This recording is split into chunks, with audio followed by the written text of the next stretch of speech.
ponto, cidade maior de 500 mil habitantes, rádio com 4 watts, até 36 dBm, é o máximo de potência, mas se ele já passa dos 400 miliwatts, então deve ser registrado. Essa situação deve ser registrada pelo uso daquela frequência com aquela potência. Nós temos que observar também, uma coisa interessante, que a frequência dos 5150 e os 5350 é só para uso indoor. Tá? E na faixa do 5400 ao 5725, ela tem que ser usada com potência reduzida. Não pode ser usada com 36 dBm de potência. Então, só um resumo para a gente, às vezes, visualizar um pouco melhor. Bom, sobre o edital do 3.5. Aí vamos dizer, realmente, já uso para o espectral, já tenho meus radioelásticos de 7 e 8G, mas eu quero comprar uma frequência. Perfeitamente. Vamos ter essa possibilidade. Até eu vou em consulta pública, o edital, a grosso modo, né, vai ter, então, regiões mais amplas, grandes regiões e regiões menores, vou botar assim. Antigamente, no edital passado, eram as regiões de 1 e 2, a região do Telecom, e depois aí regiões por código DDD, o 11, o 12, o 19, né? Então ela mudou. A Anatel fez, então, 3 grandes regiões do Brasil, onde você vai poder comprar um bloco e poder usar nas 3 regiões, não interessa onde vai ter, em qualquer lugar de uma das 3 regiões, né? Que eu acredito que esses blocos aqui vão ser o foco das grandes operadoras. Os operadores não querem comprar de cidadezinha, gostaria de comprar uma região maior. Certo? Até porque são blocos de maior largura, são blocos de 35 MHz. Sempre lembrando, o throughput, a banda que você consegue transferir do AP para os clientes, era proporcional só à largura de banda que o rádio opera. Você tem 10 metros de largura de banda, você vai botar menos clientes. Você tem que ter para botar muito mais clientes. Então não interessa se isso é em 2.4, 5.4, 2.5, a frequência portadora não quer dizer nada da banda. Você vai dizer, mas em 5.8 você vai botar mais clientes que 2.4. É uma casualidade. Não quer dizer, não é uma regra pelo fato da frequência. Quanto maior a frequência, mais cliente. Não tem nada a ver com isso aí. O número de clientes que você tem em cima de um AP é proporcional à largura de banda que o rádio trabalha, a canalização do rádio. Só. Então, por exemplo, essas empresas, esses 3 blocos, chamados blocos de 1 a 9, né, então, cada região vai ter à venda 3 blocos de 35 MB. Então, em cada região, teoricamente, 3 empresas podem comprar. E, inicialmente, a Anatel limitou em um bloco de 35 por operador. Inicialmente. Se sobrar, aí tem um dispositivo lá que aí então poderá comprar mais um. Isso vai ser bacana. E aí é o seguinte, aí existem, então, depois 67 áreas que eles dividiram no Brasil, então não é mais por código de numeração que era antes, o 11, o 12, eles dividiram em 69 áreas. Áreas que em geral abrangem uma localidade, enfim. Essas 67 áreas, para cada uma dessas 67 vai ter 8 blocos de 10 metros. E onde a regra é a mesma. Uma empresa só pode comprar no máximo uma. Vai poder comprar mais se sobrar. Então, eu estou achando o nosso entendimento um critério bem razoável. Ela ainda não liberou preços mínimos. Né? Vocês lembram aí que no ano passado, a região de São Paulo, região 11, o preço mínimo era 900 mil. Tinha regiões, por exemplo, nem na campanha gaúcha lá, que eu endereço, se não me engano, o preço mínimo era R$500. Tinha uma discrepância efetivamente grande. Outra novidade, que agora ficou muito claro, que STFC, SCM, SMPI podem entrar. Então, os operadores de STFC, as grandes operadoras, vão estar. As pessoas vão observar uma coisa do 3.5, que a gente tem que ter muito critério para se definir se a nossa empresa vai entrar ou não em um evento desse. É o seguinte: vamos analisar as empresas que já compraram o primeiro leilão que saiu. A Embratel, comprou, né? Fez um trabalho, um movimento de instalar algumas bases em algumas cidades, queria vender internet via rádio, que aconteceu? Nada. Não sei se alguém na cidade viu um cliente lá. Não teve. Não teve. Por quê? Porque uma companhia, grandes companhias, elas têm os seus critérios de qualidade e têm os seus critérios que ela acredita que é um bom trabalhar. Por exemplo, uma operadora tem qualidade porque ela trabalha em cima dos dois pilares. Primeiro, frequência licenciada. Ela não trabalha com frequência não licenciada. Ela pensa assim, como é que eu vou ter um bom serviço numa frequência que tem um monte de gente, eu nem sei quem empurrar ali. São certo. São certo. Então, uma operadora, dificilmente ela trabalha com frequência que não seja licenciada. Porque ela entende dentro dela que não consegue ter qualidade. Tem razão. Outra coisa que uma operadora trabalha. A operadora vai aumentar um backbone daqui a Campinas, não existe para botar um rádio. Não existe. Assim vai botar uma redundância automática, vai botar 6 mais 1, 4 mais 1, 1 mais 1, não sei. Mas ela vai montar sempre uma redundância. Quer dizer, o operador trabalha em cima de frequência primária e redundância. E redundância automática. Rádio parou, comum, você nem sente. Certo? Então a realidade de um operador é muito diferente da nossa. Muito diferente da nossa.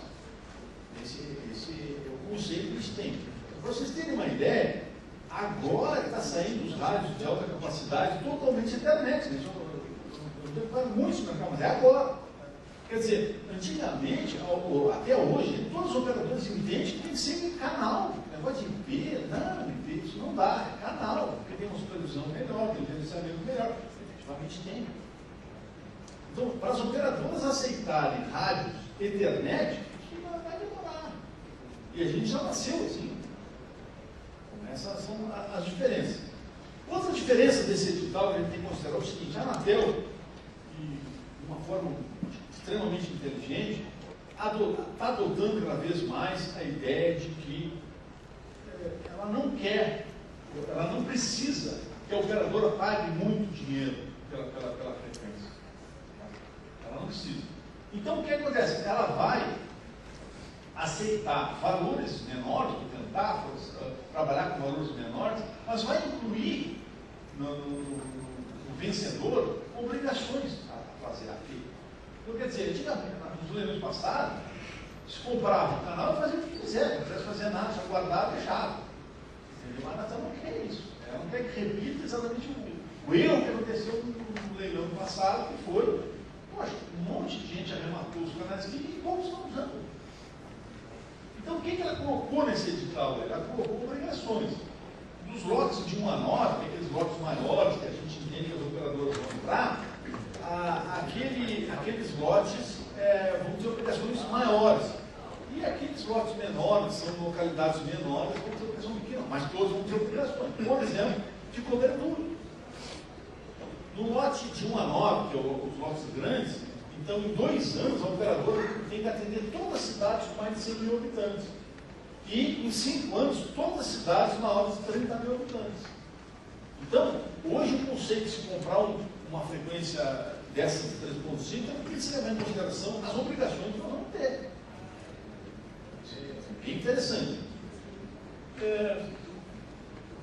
Por isso que eu acredito que no nosso caso, que ninguém vai comprar, dificilmente alguém vai entrar comprando, oferecendo lances para lotes de grandes localidades, nós deveríamos fazer consórcio. Nós vamos se reunir.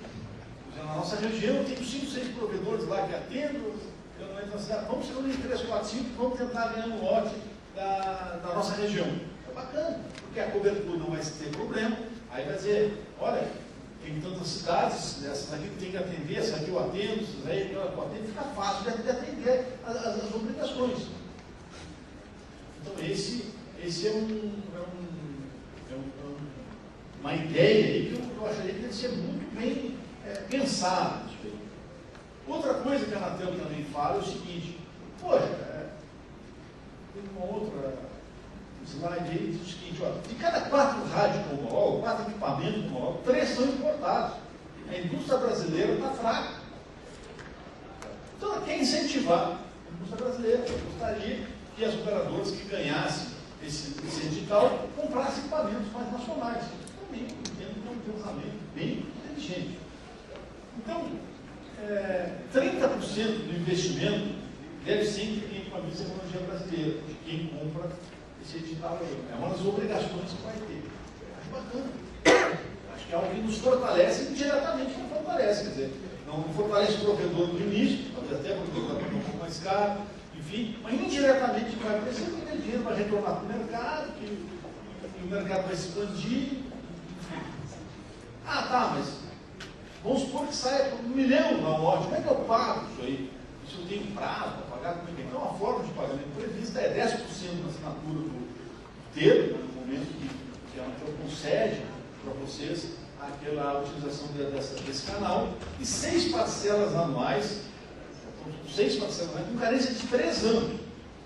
Você paga 10%, trabalha 3 anos sem pagar nada, no 4º ano começa a pagar a primeira parcela de 6 mil. Não tem condições. Se houver um projeto, um plano de negócio, e a pessoa operar, receber aquele canal de 3.5, atender cliente, ter resultado, aí tem 3 anos para ter um retorno do investimento. Acho que é uma forma de pagamento bem facilitada. Bom, pessoal, outro também temor, enfim, que o pessoal nos procura muito é o seguinte: eu quero saber se eu estou legal, porque a legislação é complexa, não é simples. Tem situações que a gente já está fazendo certo, está fazendo errado. Infelizmente, às vezes a fiscalização, ela vamos dizer assim, não tem um intuito informativo, educatório. Às vezes a fiscalização sempre vai para um lado sempre de ser, vamos dizer assim, penalizadora. Eu acho que pena, porque vamos por uma prefeitura. As prefeituras abordam fiscalização. Chega numa obra, a obra está irregular. Se não é um crime que está acontecendo ali, se é uma irregularidade pequena, a prefeitura vai falar, agora, daqui 15 dias tudo regularizado. Você está sabendo agora que é irregular. E aí, 90% do pessoal se regulariza e não há motivo para ser ocupado. Então, a atuação, ela é ruim para a Anatel e é ruim para nós. É ruim para a Anatel porque, se vocês observarem o que de documento o pessoal tem que gerar em cima de uma atuação, é impressionante. E, evidentemente, todo mundo que é autuado vai recorrer, vai apresentar a sua defesa. E cada defesa que é apresentada tem que ser analisada, tem que ser explicada por quê, senão se desconsiderou, se considerou. É um trabalho, imagina a estrutura que a pessoa tem que ter para analisar tudo aquilo, de gente qualificada, pode ser qualquer pessoa para analisar aquilo ali. Certo? Então, se a fiscalização conseguisse evitar um pouco mais isso aí, eu acharia assim, uma forma bem bacana de trabalhar. Porque a legislação é complexa. Claro, ela até chega lá. O cara não tem licença, não otorgada, é pirata, não tem como pensar. Ela até chega lá. O pessoal tem um rádio que não é homologado, tem que falar. Tem situações que nem assim, você não pode andar mais que 80 por hora, tem placa. Você não está andando 120, quer dizer, poxa, aí já não é desinformação, né? Aí o cara também está desrespeitando. Mas há detalhes, às vezes, bem sutis, que a gente tem dúvidas, que nós deveria informar e dar um prazo para regularizar. Que nem com registro de estação. Em muitos casos a gente já tem certeza como é que funciona. Mas tem casos que eu trabalho no ramo 24 horas sem dúvida, até hoje. Então é um pouco assim, infelizmente acontece essa situação de não haver uma possibilidade de poder ser regularizado. Mas enfim, número 1, que a gente tem que sempre pensar, se for legal, eu tenho ato, a Anatel me autorizou a eu prestar o serviço, oferecer o serviço de telecomunicação, tem, não tem, não pode trabalhar, não pode trabalhar. Então eu tenho ato, eu tenho pelo menos uma licença funcionando, estação, estou ativo.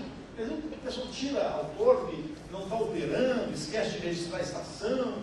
Quer dizer, tem que sempre pensar, eu tenho lá, eu tenho pelo menos uma. Né? Pode ter mais, mas uma pelo menos eu tenho. Eu tenho 0800, que atende 24 horas por 7. Não precisa resolver o problema do assinante, como sempre fala. Tem que atender, tem que receber o chamado. Pois não, isso aqui está acontecendo. São registrados, você vai entrar em contato. Mas tem que atender, não adianta ter um 0800 que trabalha de dia, mas não trabalha, não adianta. Eu recolho o FUSCO, o FUTEL, para dizer o apuro, o pessoal do SIC não gera débito. Mas eu não formo o sítio.